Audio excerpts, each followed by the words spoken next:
সেদিন ছিল রথযাত্রা। আমি তৈরি হয়ে নিচ্ছিলাম এক পিসির বাড়িতে রথযাত্রার পুজোর নিমন্ত্রণ আনতে যাওয়ার জন্য। আগে আমি আমার নিজের ভাবলাম কিছু ভিডিও বানিয়ে নিই।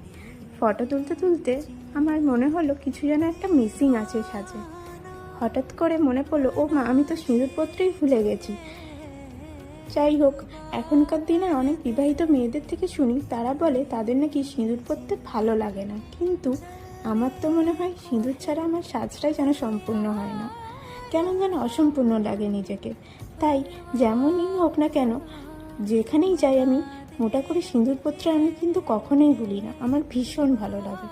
তোমরাই বলো, আমার কোন সাজটা বেশি সুন্দর লাগছে, সিঁদুর পরার আগে নাকি সিঁদুর পরার পরে? एक बार देख लीजिए, एक बार